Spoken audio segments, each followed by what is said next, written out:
The music industry and fans worldwide are mourning the loss of rock and R&B soul legend Tina Turner, who died Wednesday at 83. Her career spanned generations, 8 Grammy wins, 25 nominations, a Grammy Lifetime Achievement Award, and not one but 2 inductions into the Rock and Roll Hall of Fame, once as part of Ike and Tina Turner, and then again recognizing her as a solo artist. And as much as her success, Tina Turner became known for her experience with domestic violence, suffering brutal abuse at the hands of her first husband, Ike Turner, before she was finally able to escape and set out on her own, and later coming out with hits like this one.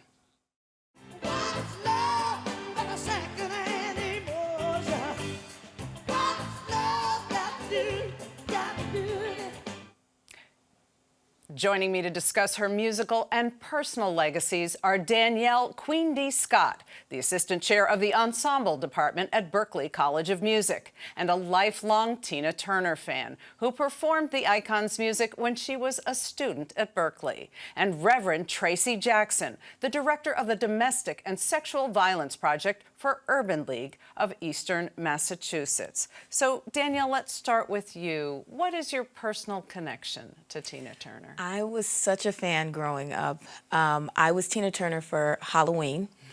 I had the big wig and a sequins dress that my mom bought me, and I inhaled her autobiography before the movie came out. I was really infatuated with her presence on stage, but with her voice, how edgy it was. I used to mimic her to try to get that sound, that strength, that growl, that edginess.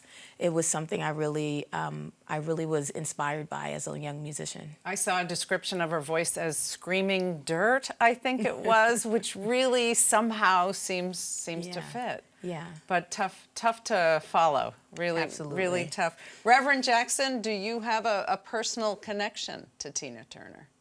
I absolutely do. Much like Danielle, I grew up listening to Tina Turner. My first trip to New York City, which was also my first time on an airplane, my sisters and I were in our hotel room, the Edison Hotel in New York City, jumping up and down in our beds, screaming "Proud Mary," dancing to Tina Turner on the radio. I think that if you grew up in that era, you had to have known the song, her music, and just who she was, and how amazing she was. So, Danielle, let's start by talking a little bit more about her music. How would you describe it? She had so many different, really, genres she could move into. She was a masterful interpreter. She did an amazing job with even covering tunes from other artists. So how would you describe what it was about her musical quality? I think transcendental is the perfect word. She could move from something like Proud Mary to covering Sly and the Family Stone, and then her more electronic sound in the 80s. She just spanned and was a chameleon through all of the decades of music. And she was a rocker, but also soulful. And I think that makes her really unique as an artist, the way that she was able to design her career. And what do you think was her influence on the generation that we're seeing today, the generation of singers? What is it that they draw from her?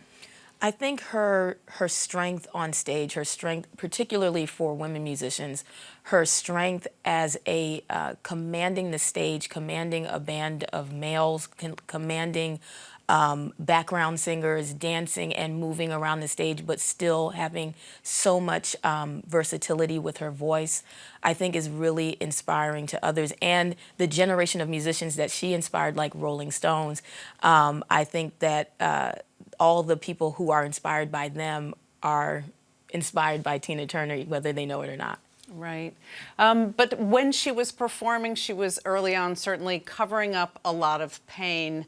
We learned early in the 80s, I guess it was, when she came out and began to talk about domestic violence. And I believe this was a time when we weren't really hearing that much about it publicly. There were not a lot of women talking openly. What can you tell us, Reverend? Well, unfortunately, Liz, we're still not talking about it, unfortunately, as openly as we should be. But I think that it wasn't uncommon, in her generation for domestic violence not to be discussed. I think we lived under the umbrella of what happens in this house stays in this house. And it was really important to keep things secretive. That if someone were in an abusive marriage, you didn't speak of it. It was deemed a relationship concern and not a public one. And so unfortunately, she, like many, suffered in silence.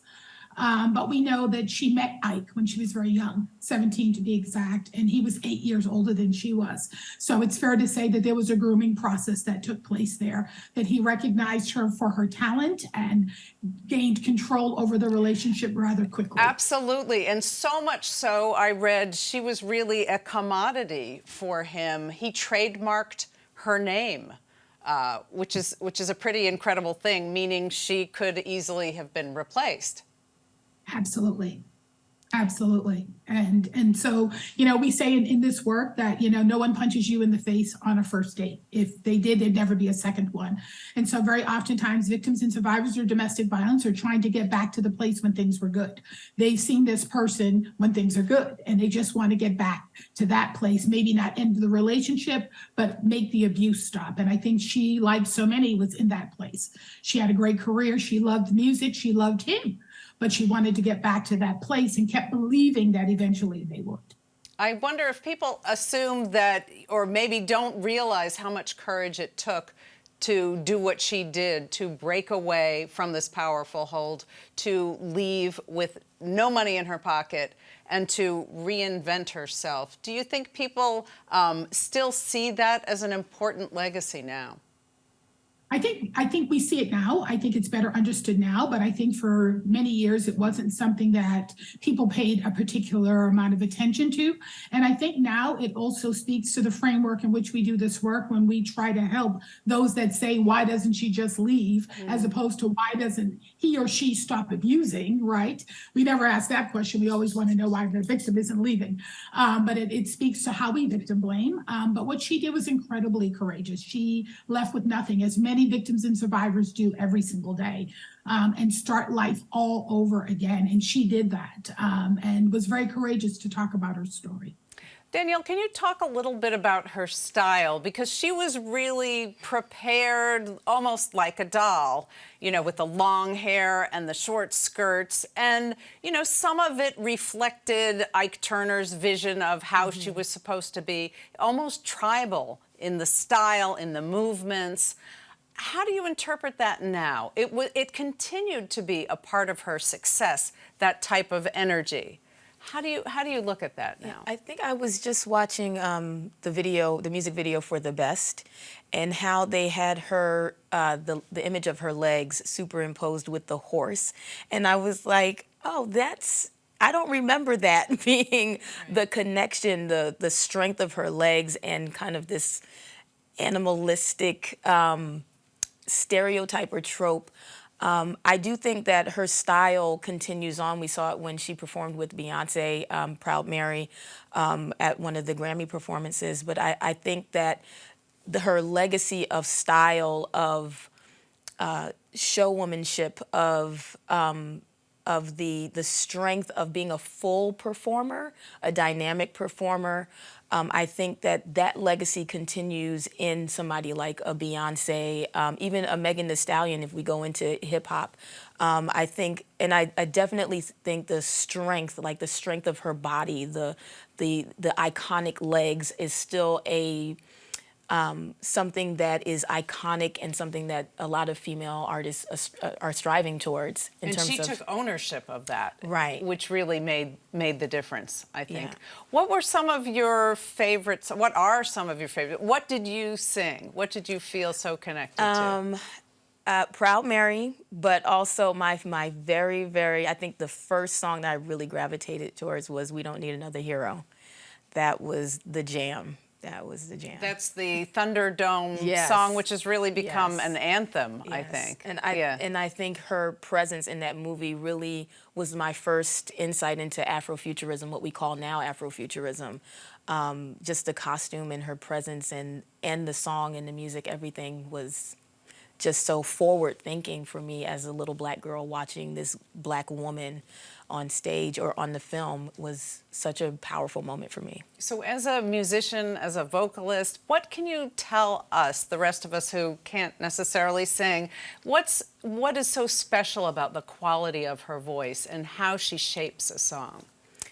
I think it is the, I know that the term screaming dirt is kind of, I love it, but I don't love it at the same time. Right. But there's a earthiness. I think that's what the word I'm looking for. There's an earthiness to her voice, something that is so grounded. For me, it's her gospel influence, but also later on in the 80s, I think it's the spirituality that she had, the strength that she got from that comes through. And that really spoke to me even as a young girl, the spirituality, even though I never went into Buddhism, it gave me the confidence to ground my art in spiritual practice as well.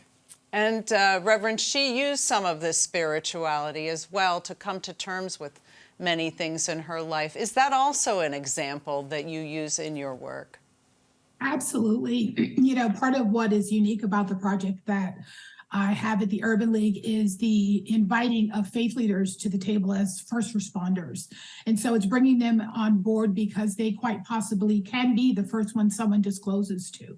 And so while we don't expect them to be expert at everything, we can bring them along board and teach them about red flags and warning signs about domestic violence, and then really how to answer the crisis of faith that victims and survivors are having, as well as how to use their faith, even as Tina did, to ground them and to heal.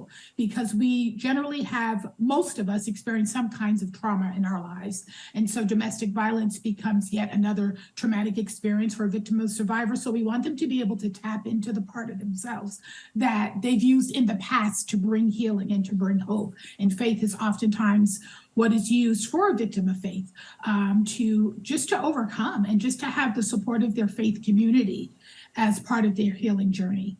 So she was certainly seen as a role model. Some called her a feminist hero.